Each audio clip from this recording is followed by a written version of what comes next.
Statement ng ating chair. Good afternoon, everyone.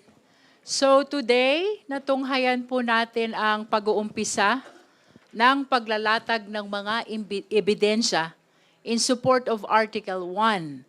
That is misuse, misappropriation, and irregular liquidation of confidential fund of both the Office of the Vice President and the Department of Education. No? Just now ay natapos ang presentasyon ng dalawang former bank managers. One is Violeta Constantino of Land Bank Shaw Boulevard Branch. That is for the Office of the Vice President. And the other is Nenita Camposano.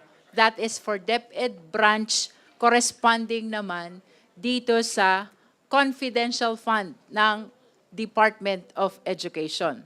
Today also, we requested for the issuance of subpoena ad testificandum and subpoena duces tecum for our witnesses next week. That will be August 3, August 4, and August 5.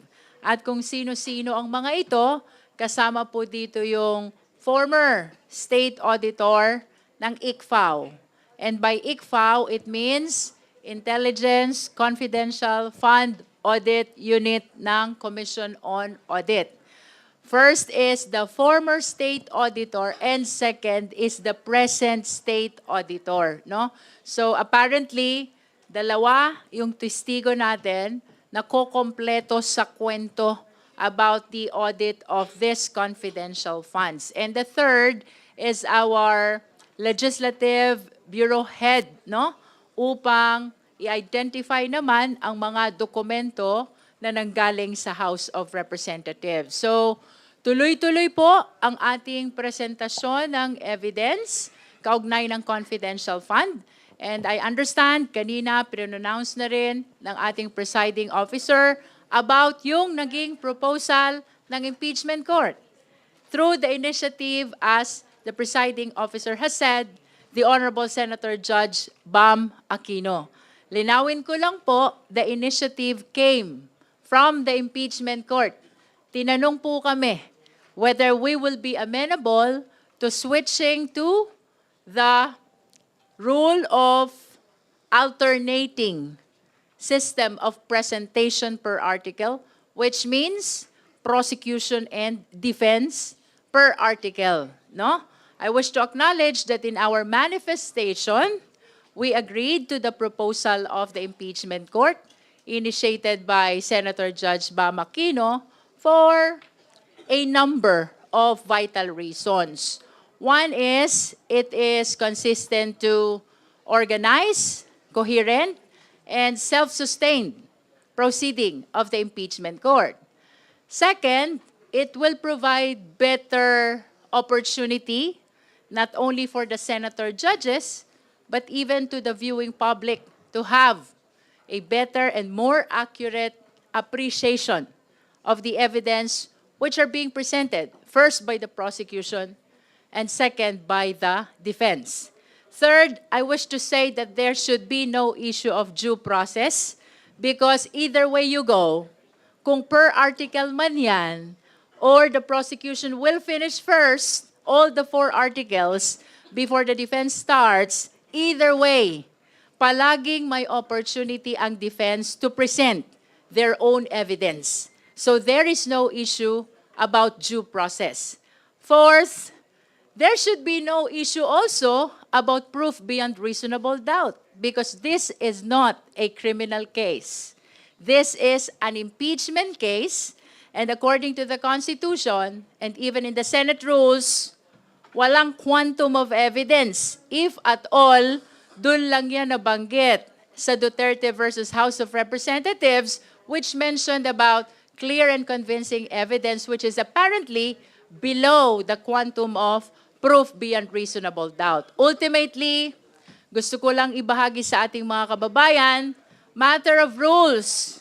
It falls within the exclusive power of the Senate to try and decide, no?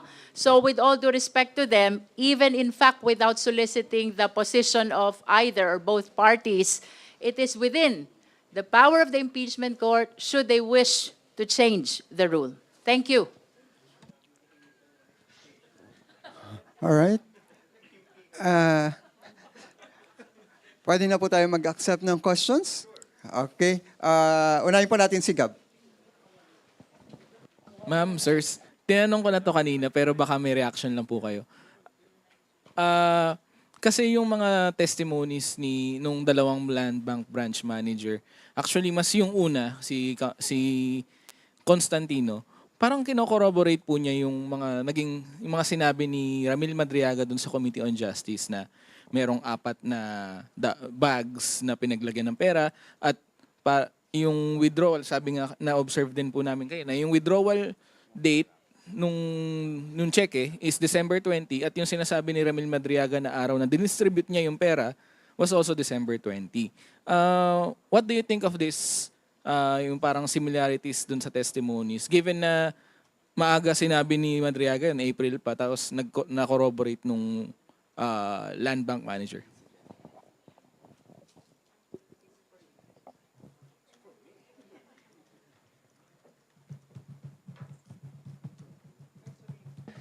We can say that evidence should corroborate itself, ganun ang sa prosecution, without delving on the merits. Pero dapat nagtutugma naman talaga lahat, as far as we are concerned.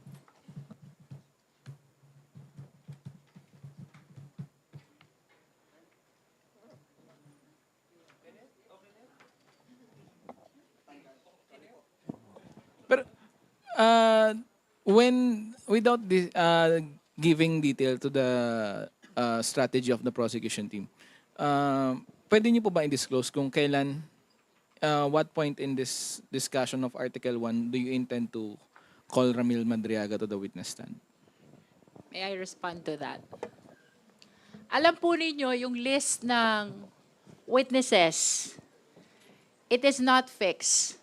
As a matter of fact, part of the PTO or the pre-trial order is a reservation to present even additional evidence or witness should the exigency of the trial demands, no? And as we have witnessed, during the presentation in support of Article 4 threat, nag-withdraw naman ng names ng witnesses ang prosecution. In other words, it depends really on the progress of the trial, whether we will be presenting all the witnesses in the PTO, which the prosecution submitted, or whether we will withdraw some, or whether we will be presenting additional witness, again, depending on the exigency of the trial. What will dictate the prosecution as to who will be presented and as to when they will be presented will be the progress of the trial.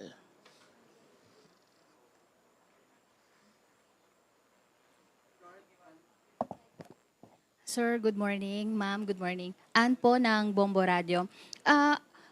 Ano po ang asahan natin next week since may mga bago po tayong mga testigo? Ano pong asahan natin sa kanila? Ano po yung mga posibleng ilalahad pa nila para sa susunod na linggo?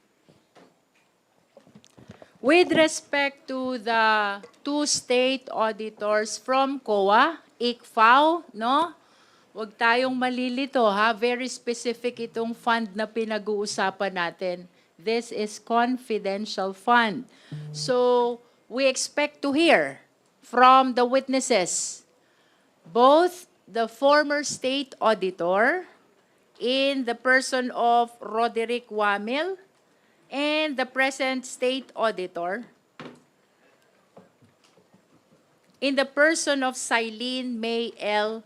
Del Campo, yung naging proseso ng audit and whatever findings they were able to arrive at concerning the confidential fund of the OVP and the DepEd respectively.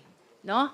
So in other words, ang maririnig natin, next hearing, that is August 3 and 4, will be the audit process, including the findings, and perhaps itong mga nababanggit na din during the proceeding of the Justice Committee, the notices of disallowance and even the decision of COA which sustained the notice of disallowance. Ma'am, follow up. Yung mga pahayag po kanina, revelation ng dalawang testigo regarding po sa encashment ng Office of the Vice President, maituturing na po ba natin itong parang pasabog din sa confidential funds issue na kinakaharap ni Vice President Sara? Ang unusual ay appetizer pa lang. And unusual is the perfect start for the prosecution pagdating sa confidential funds. We will let the evidence lead the court to a finding of betrayal of public trust and culpable violation of the Constitution in the coming trial days. So sa palagay namin, mahusay na simula ito, na sa simula't simula pa lang, ang mga bangko na pinaggalingan ng 612.5 million na cash ay unusual. And like I said, unusual is the perfect start for confidential funds. Dadagdagan ko lang, no, yung word na dinescribe ng dalawang witness natin. Hindi lang yung amount ang pinag-uusapan natin dito, pero yung paraan kung paano ito ginamit at paano to in-encash. Usually kasi, sa mga transaction, meron talagang account ang bawat gobyerno. Ito kasi hindi account eh. Talagang ang purpose lang nila ay in-cash yung pondo, no? Yung 612.5 million pesos. Pangalawa, mukhang may calendar eh.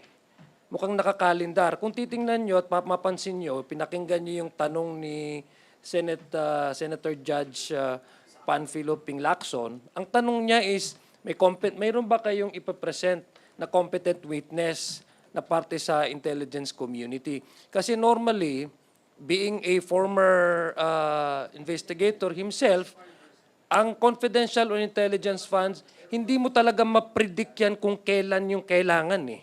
Depending on kung ano yung naging development or flow kung gumagawa kayo ng mga intelligence events or gatherings of intelligence, para for intelligence report.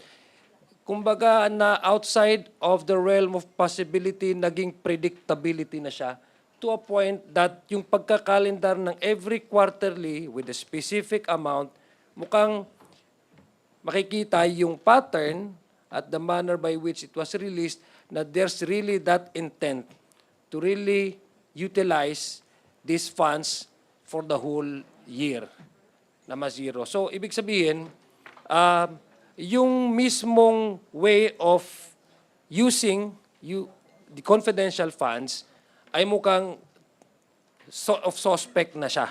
No? At nasabi naman din nung dalawang branch managers na unusual yung amount na yon. Remember, babalikan po natin, ito pong pondo na ito ay hindi diniposit, nakadeposit sa isang account, marahil ito ay paraan kung paano ito i-encash from a check, diretso, same date, 2 days before the encashment, sinabihan na yung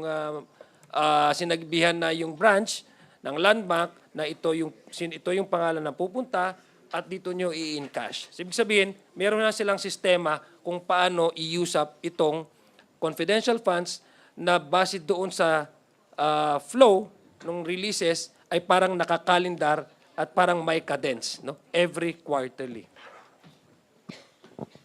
All right, Dwight? Hello po, Kongs. Kanina parang naging paulit-ulit yung diskusyon sa pagiging unusual nung withdrawals pero at the same time kung suspicious ba siya. Nakaka-apekto po ba sa kaso ng prosecution that the two bank officials didn't say that the encashments were suspicious?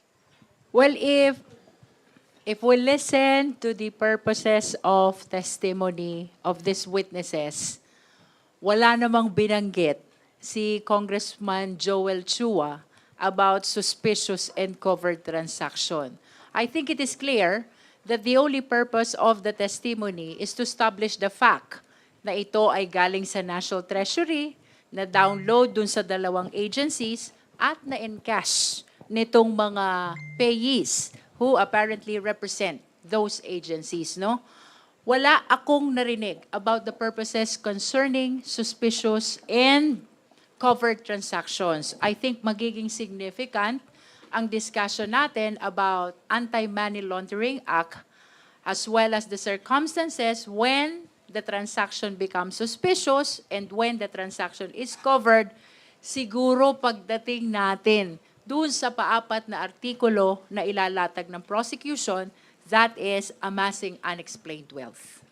Pero ito pong testimonya po ng dalawang bank officers, would you say that it adds credence to the testimony of Ramil Madriaga in the House of Representatives dahil nga po may pagtutugma sa ilang mga detalye, especially on the day of December 20 kasi yun yung araw na kunento ni Ramil Madriaga doon sa House na dineliver niya yung pera sa kung sino-sino tapos binigay sa kanya sa DepEd office yung 4 bags, and it would seem like if ititingnan natin yung timeline before that nangyari yung encashment, yung withdrawal doon sa Shaw Boulevard branch ng Land Bank. Well, without dwelling on the trial kanina, no, if the question pertains only on the question of consistency, I think it was re-emphasized na yung testimony kanina is somehow consistent to the testimony during the time of the justice proceeding. That is without dwelling on the trial kanina.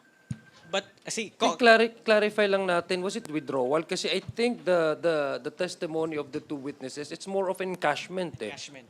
So, kaya nga sinasabi natin that the pattern by which this is being released and used ay talagang may cadence eh, may calendar eh, nakakalendar kung anong kumbaga parang it's no longer the usual utilization of confidential funds, which is hindi mo talaga siya ma-predict, no? If you go to the point of Senator Lacson, that's exactly what he's been saying.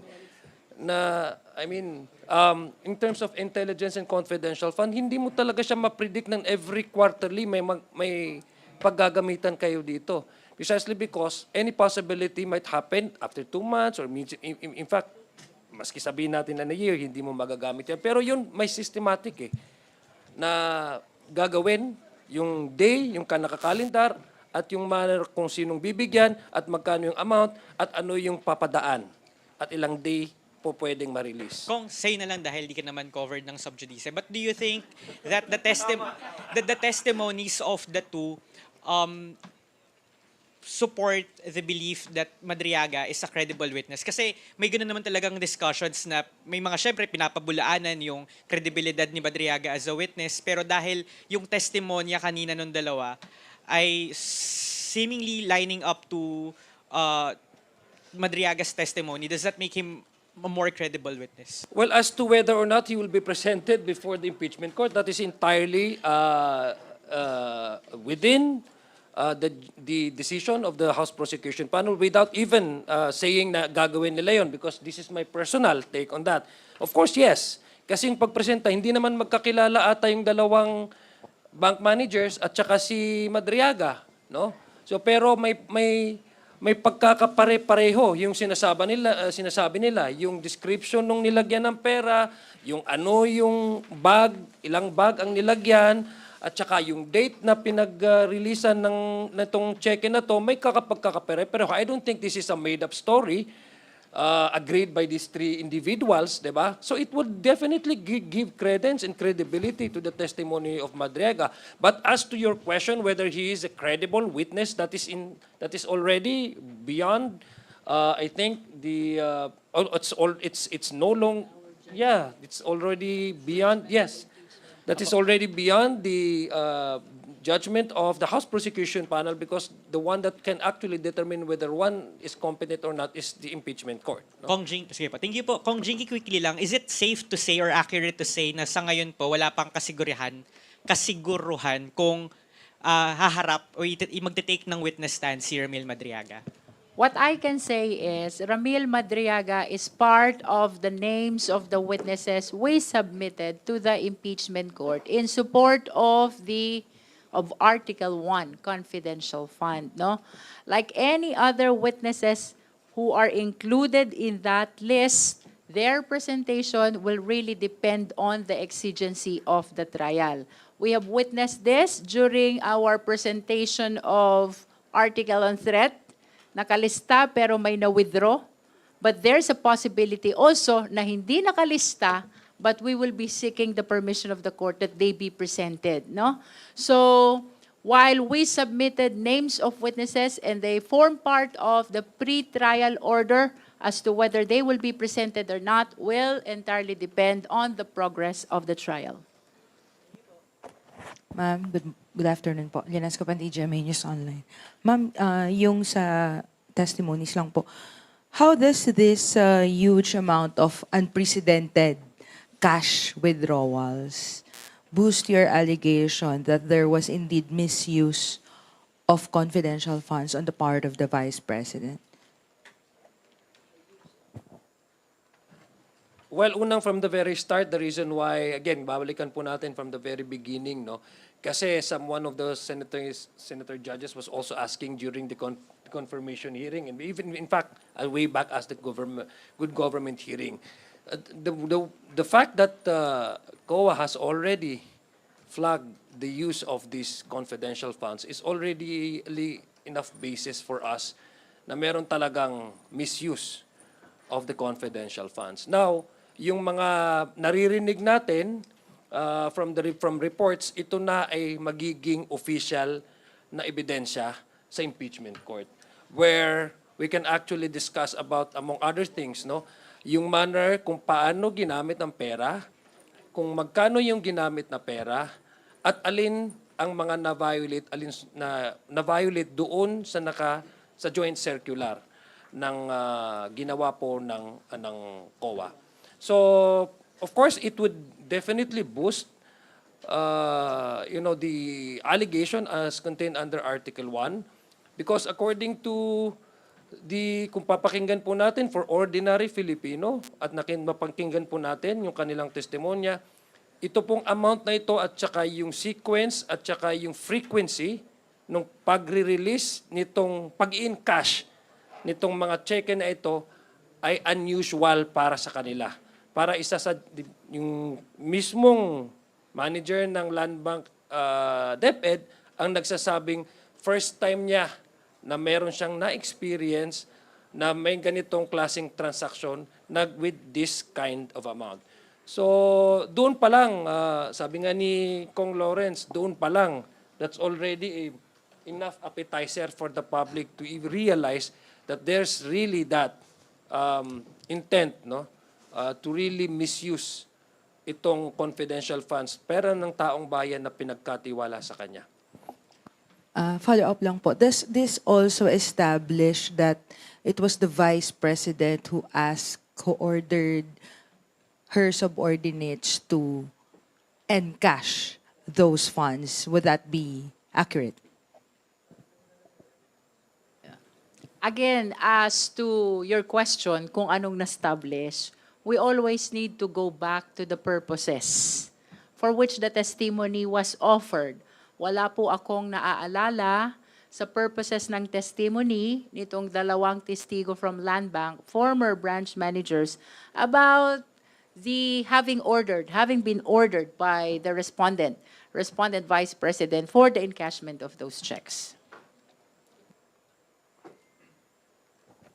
Last na lang po. Yung pinoint out po kasi ni Senator Lacson about having the need for, I guess, a person who is someone na gumagamit ng confidential fund.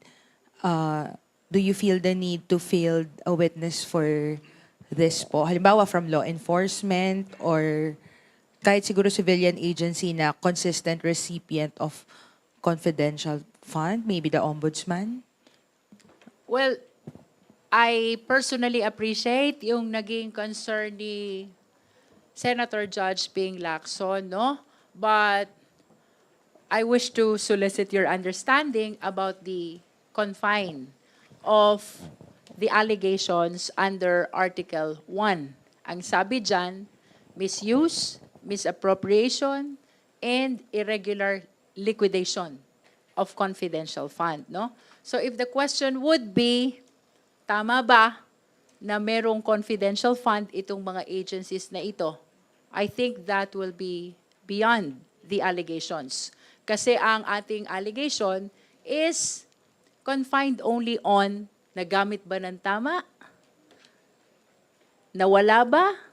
Tama ba yung mga requirements na ipinasa for purposes of liquidation, no? It does not touch on the propriety of having this confidential fund of the agencies mentioned, which are the Department of Education and the Office of the Vice President. But I understand, hindi lang naman yun ang concern ni Senator Judge Ping Lacson, no? So we will be discussing it among ourselves kung among the list ba of our witnesses ay kayang i-address yung concern ni Senator Judge Ping Lacson. Otherwise, I understand may reservation naman tayo under Article 1, Confidential Fund. Balikan ko lang yung tanong mo kanina kasi hindi naman ako under sub judice rule. Kung pa yan. Balikan po natin the previous mga hearings, no, where Ms. Acosta and Mr. Fajarda mentioned about the Vice President ordering them. Kasi sila po yung Special Disbursement Officer, nandiyan sa joint circular na kung hindi yung principal, yung Special Disbursement Officer. These two witnesses that we have presented today are not competent to really say na ang nag-order talaga sa kanila ay Vice President. But if you go back to the previous testimony, this has been already a public record, kasi nag-testify sila during the hearing.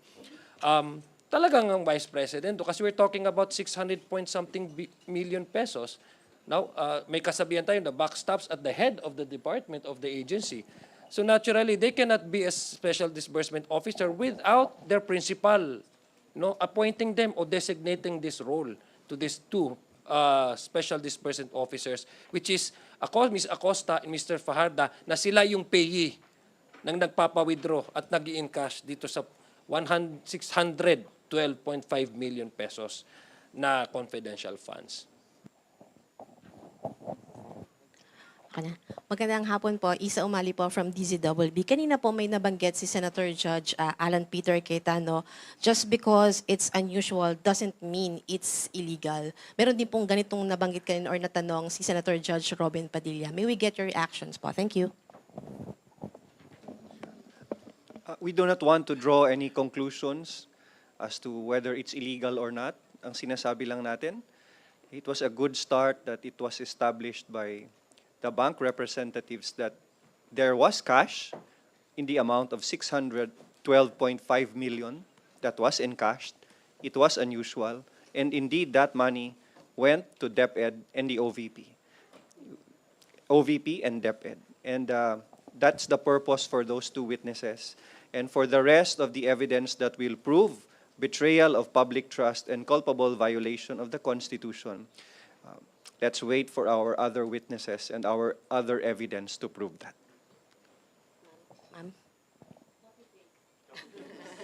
Kay Kong Adyong, bilang di rin siya sakop ng subjudice. Yung pong sinabi po ni Senator Alan Peter Cayetano na just because it's unusual doesn't mean illegal po yung transaction sa bank. Copy-paste din. Ito na lang po kay Lead Prosecutor Jervy Luistro. Kanina po ang sumalang ay si House Prosecutor Joel Chuan. Na alam naman po natin, gamay niya po kasi itong issue ng confidential funds. Kung kayo po yung magbibigay ng grado kay Congressman Chua, ano po ito? 11/10. I wish to commend Congressman Joel Chua for having successfully concluded his direct examination to both witnesses, no? Ms. Violeta Constantino of Land Bank Shaw Boulevard Branch and Nenita Camposano of DepEd Branch, no? You have to understand that we are lawmakers. We are members of the House. And it's been quite a while na wala kami sa litigation. And yet, these members of the House are showing their courage to once again engage in examination of witnesses. And this is only for one thing, dahil sa pagmamahal sa bayan. Congratulations to Congressman Joel Chua. All right. Let's hear it from Haji and then Marian. Hello po, magandang hapon. To follow up on Isa's question, hindi po ba kayo nababahala na halimbawa baka gamitin pong narrative na naman na yung sinabi nga pong hindi naman illegal kung unusual lang naman, yun nga po yung play of words sa unusual, sa suspicious, sa illegal, pero hindi po ba kayo nababahala gamiting narrative especially ng taga-suporta ng kabila, ganun pa. Let's be specific about the testimony earlier, no? It could be interpreted that way, and I agree, not all unusual activities could automatically translate it into something illegal. But let's be focused also on the articles of impeachment. That is precisely why COA came out with the disallowance because of the violation of the joint circular. Not only just the amount, but the manner by which it was spent. So, yun ang sinasabi po namin. It could not be necessarily illegal, but this is the basis for COA to come up with that adversarial result of holding the Vice President accountable by making sure that she needs to restitute immediately the amount that they utilized outside of what was prescribed under the joint circular. Dagdag ko lang, araw-araw akong nababahala sa fake news at sa pag-twist minsan ng lumalabas sa impeachment court. But I do not want the public to put their trust in fake news. Tandaan ninyo, dapat hindi tayo maging technical dito sa Senate impeachment trial. Again, this is not a judicial process. Mas gusto kong maintindihan ng pangkaraniwang mamamayan na ang gusto naming patunayan dito ay paglabag sa konstitusyon, hindi simpleng krimen, ang betrayal of public trust at culpable violation of the Constitution ay napakalawak ng definisyon ng pagkakamali sa saligang batas. Hindi ako nababahala na ang ebidensya ay maiiba sa pagtingin ng ating mga senator judges dahil mga mahuhusay sila at sigurado akong maiintindihan nila kung ano yung tama. Nababahala ako sa publiko na naiiba ang pagtingin nila dahil sa fake news. Last na lang po. Na-surprise po ba kayo or in-expect nyo po na hindi nag-cross-examine masyado ang defense? Kasi alam ko 2 questions lang din po dun sa pangalawang witness. Ako hindi ako na-surprise because the subject matter of the testimony is the encashment of the check and it is completely documented, no? So how else will you conduct a cross-examination on this witnesses who are merely testifying on the process that was done concerning the encashment? But that is for me only. Nagpapasalamat ako kay Attorney Michael Powa na pabilis ang ating proceedings ngayong araw at naging maliwanag, malinaw at mabilis. At yun sana ang gusto natin na maintindihan ng mga tao sa simpleng pamamaraan na hindi natin kailangang palawigin pa. So maraming salamat for today and we live to fight another day tomorrow. On Monday.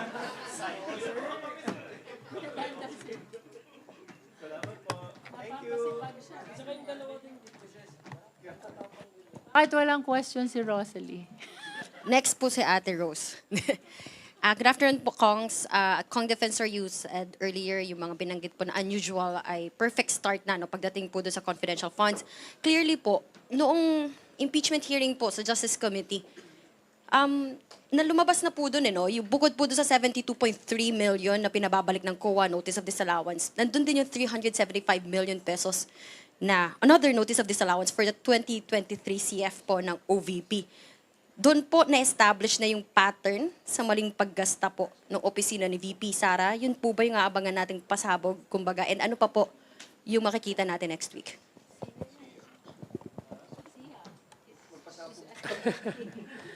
Well, yes, at least sa ngayon, nakita natin yung testimonya ng dalawang land bank managers na hindi naman ata sila nag-uusap pero mukhang pareho yung manner kung paano in-encash at saka ano yung yung amount, no? And the same source of amount, which is the confidential funds. So clear po yun, na-establish na po yan. In fact, hindi na po nag-cross ang depensa, no? Patungkol dyan. So I think yung binabalikan po natin today na na-establish is yung amount na yon, sinasabi ng dalawang bank managers na unusual sa kanila kasi first time nila naka-experience ng ganon. Maybe I'm not trying to this is not actually to probably explain to you kung ano yung bakit nila nasabi na unusual, pero kasi normally baka sa mga ibang ahensya meron talaga mga accounts, no?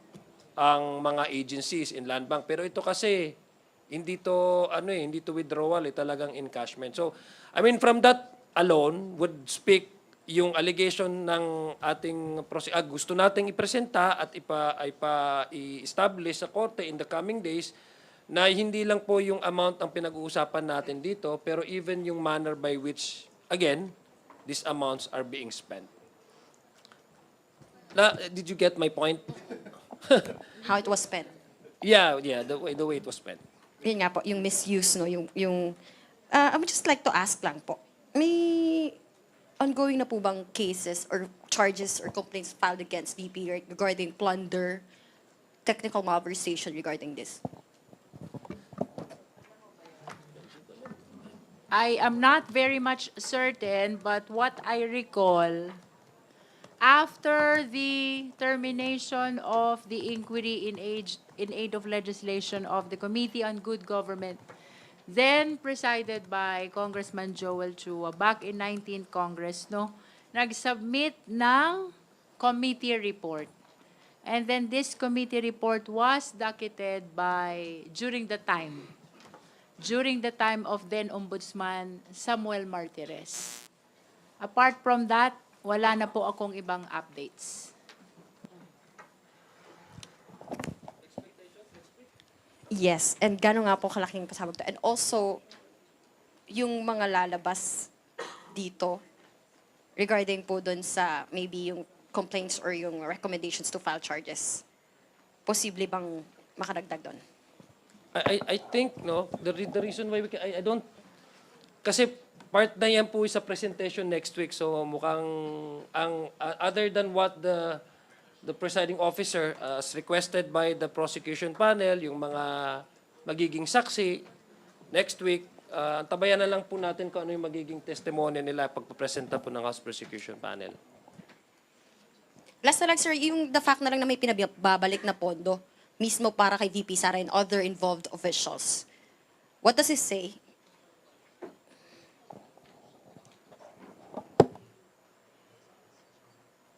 I think that's a separate case altogether, no? The restituting that exact amount is from the Vice President to COA, and that's a separate issue. Ang pinag-usapan po natin dito is the act alone by violating the joint circular, yung kanyang conduct nung pagbigay sa kanya at pag-trust sa kanya nitong confidential funds, yung kanyang ginawa, would that be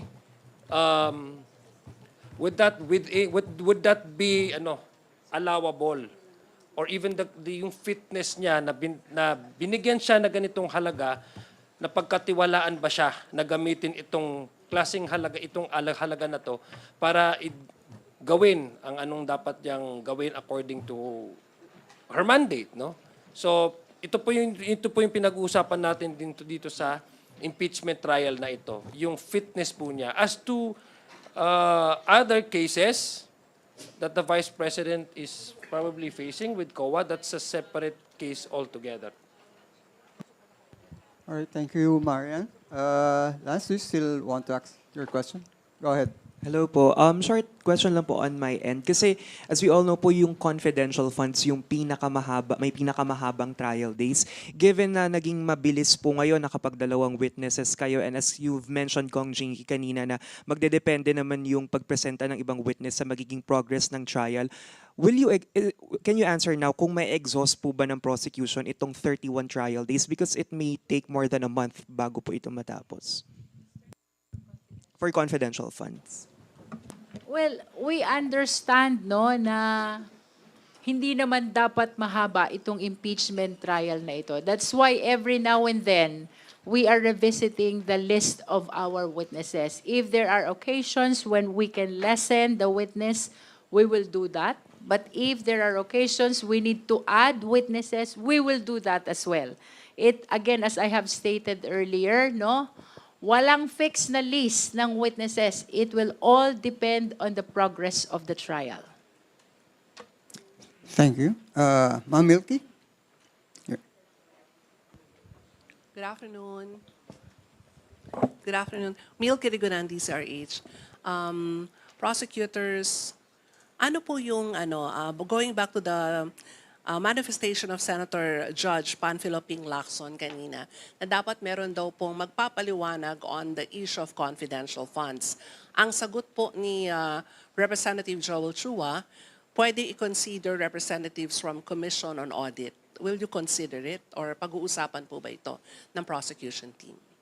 Kong Cherville and Kong Lawrence. Lahat po ng decisions ng prosecution comes from a consensus of the entire prosecution team, no?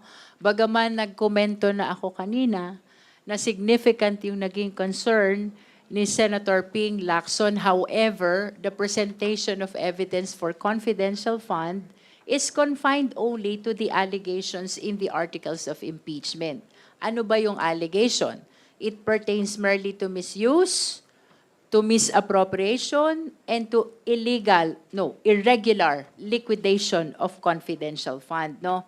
I don't know if yung concern ba ni Senator Ping Lacson will be covered already by the would-be testimony of our state auditor.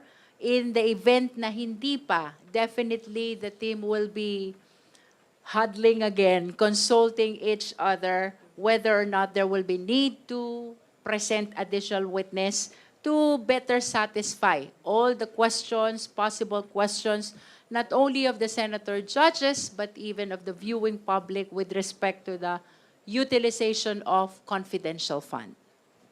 Milky, we will assess the suggestion of Senator Ping Lacson.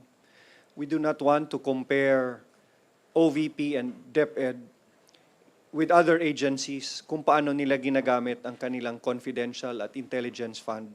Kasi hindi naman pare-pareho ang pattern. Ang gusto naming patunayan ay maling paggamit o misuse ng confidential at intelligence funds.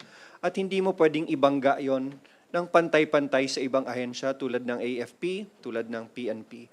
So we have to assess that carefully if it will help the case and if it will help the people understand better. Baka maligaw lang ang mga senator judges o ang mga pangkaraniwang Pilipinong nanonood kung magkakaroon tayo ng ibang ahensya na presentation kung paano naman nila ginagamit when in fact we're not proving their own misuse kung meron man.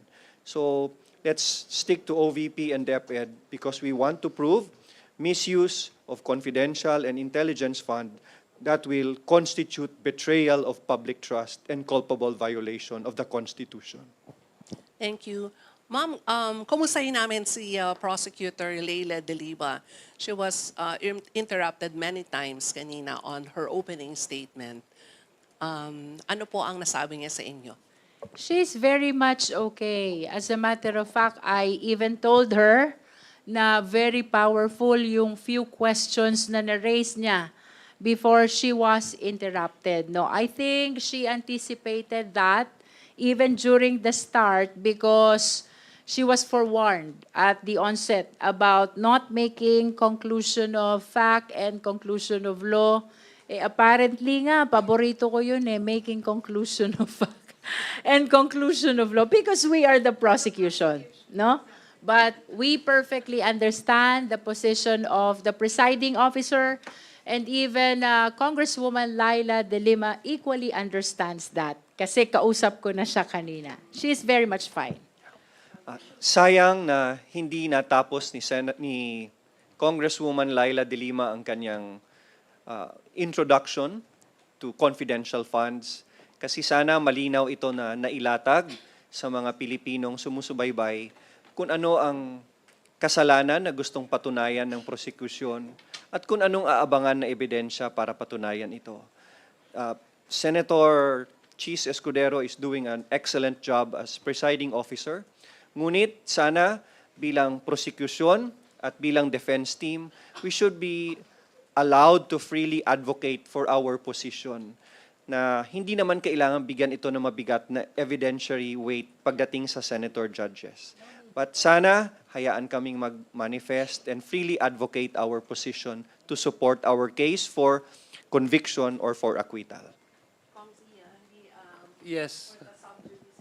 Yeah, I think I agree with wala na ako idadagdag doon sa sinabi ni Kong Noy at saka ni Kong Jinky. But I think it's a lost opportunity for the public to appreciate and understand fully kung ano po yung magiging premise nung Article 1. It would have been a perfect opportunity para maintindihan ng ating taong bayan itong paglatag ng ebidensya. Kasi ang maririnig nila ay mga technical, makikita nila ay mga resibo, pero mas sayang yung opportunity na yon na mas naintindihan ng ating taong bayan kung napatuloy yung preliminary remarks ni Congresswoman Laila De Lima. At alam ko, mga 90% ata doon, in Tagalog niya i-deliver sana. So, it would have been a perfect chance for our ordinary kababayan Filipinos na maintindihan itong Article 1. Meron pa bang nais mag-atag ng katanungan?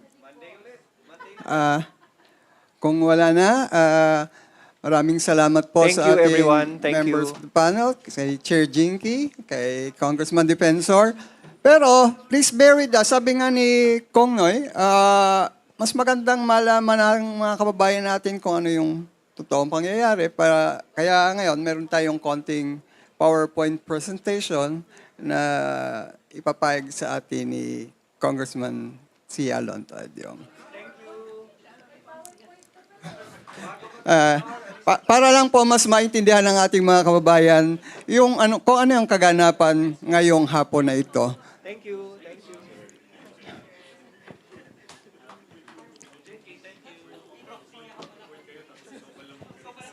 Thank you. Sir.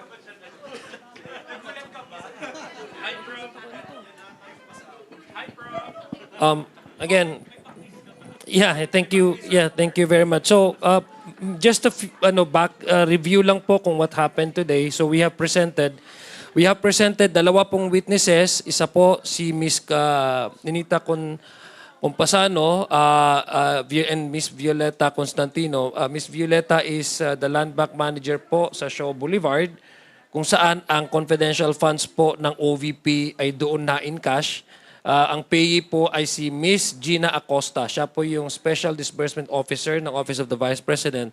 Yung isa po ay si Ma'am Ninita Camposano. Siya po yung Land Bank Manager ng Land Bank DepEd branch, wherein si Mr. Fajardo ang payee nung amount na na-in cash, no? Being the Special Disbursement Officer. So again, very clear po dun sa testigo nila, si Ms. Ocampo, na tumanggap po ng 112.5 million pesos.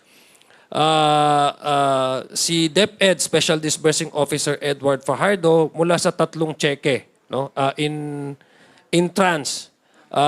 Yung pag-release po at pag-in cash nitong 3 cheque na to amounting to 112.5 million pesos, kung saan, according sa kanyang recollection, ay nilagay sa bag at saka nag-exit na po upon the releasing of this amount sa backdoor ng DepEd Land Bank. Nabanggit din po ng witness during the interpellation ni Senator Judge Amy Marcos na unusual na magkaroon po ng malalaking withdrawals ang DepEd nung panahon na siya po ay isang bilang branch manager.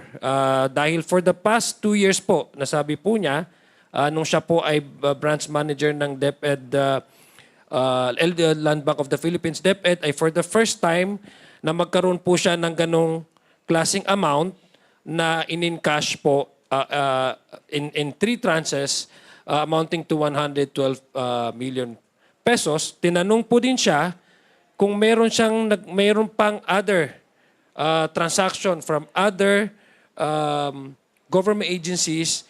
Nung nasa DepEd po siya, ang sabi po niya, wala po. That was the first time at hindi na po nasundan yung mga ganong malalaking amount na na-encash as compared to what Mr. Fajardo encashed during her time as Land Bank Manager of DepEd.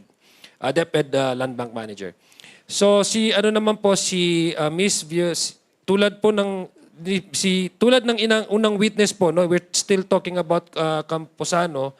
Ang kanyang naging testimonya po ay nakatuon sa pagpapatunay po na ang bank records at sa proseso ng paglabas ng pondo ay hindi pa aktual na paggamit ng confidential funds. Ibig sabihin po, she has also testified na yung ating testimonya po na binigay po nila ay doon po sa kanilang bank records na naayon doon sa issuances of the cash encashment.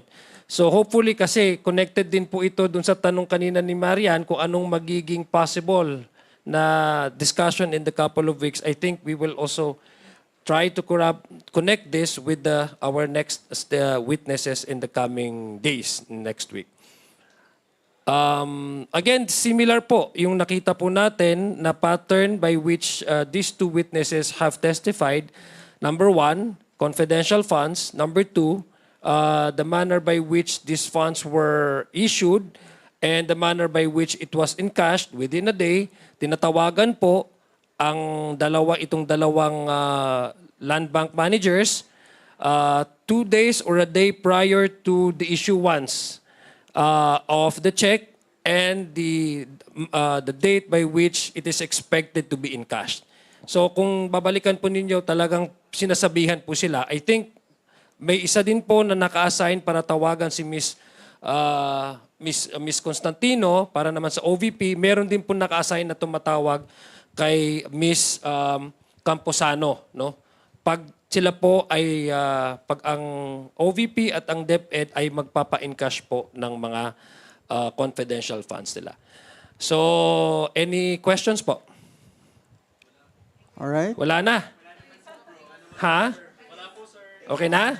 Okay na. Maraming salamat po. Alright. Maraming salamat po, Congressman.